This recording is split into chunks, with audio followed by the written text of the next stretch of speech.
percent on this Friday, the 14th day of November, 2008.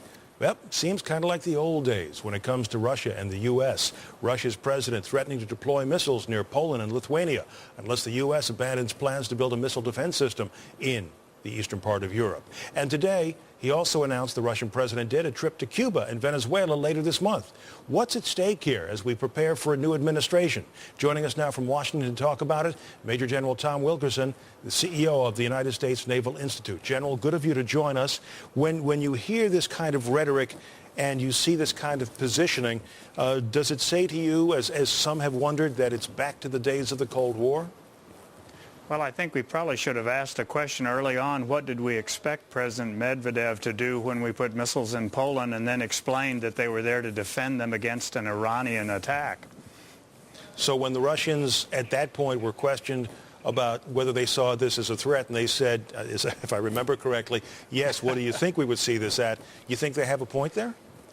Go figure. I mean, let's look at it in times like these. Sometimes it's good to remember, as you point out, that we might have already been there. What if the Russians put missiles in Cuba? How would we react? Well, we took our missiles out of Turkey, the Jupiter missiles, back in '62, as I recall.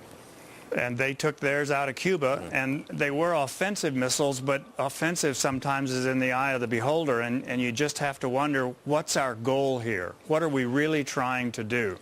Well, what do you think, General, what do you think we were trying to do? What was the Bush administration trying to say there? Well, one of the things that came to my mind right away is that perhaps we didn't really know what endgame looked like. When you consider the economic dependency in NATO, Germany, almost half of natural gas coming from Russian pipelines, 7 European nations, 100%, and we're coming up on wintertime. The idea that we would get them all to bring Georgia and the Ukraine into NATO and that they would support us putting missiles in Poland, it just doesn't register. And you know, our candidates, candidate McCain and President-elect Obama went to great lengths to talk about talking to Joe the plumber in plain English about what we do. I'm missing it here a little bit. Well, what does President-elect Obama have in the way of latitude in terms of dealing with this situation? I mean, he hasn't been handed the equivalent of a Bay of Pigs situation by a previous administration, has he, with a plan that he must go through with? No, and he has some time because he has the 2 months until his inauguration. There's already plans for a meeting with President Medvedev of the Russian Republic, and he can pretty much chart a course that would allow people to make noise but not do any actions until he actually assumes power as the president, and then he has the opportunity to set it in a direction that he'd like to see it go. Well, let me ask you this point blank. If we were to not put in this missile defense system, would we be endangering ourselves or our allies from rogue states such as Iran? That's a good question. And the answer to that is kind of, since you all are a financial network, what's the return on the investment from doing it? Yes, sir. And my sense is the return on investment obviously is very small. And that's because you can't figure out what you want as endgame. Do you want Russia to be a friendly actor? Do you want Russia to be an adversary?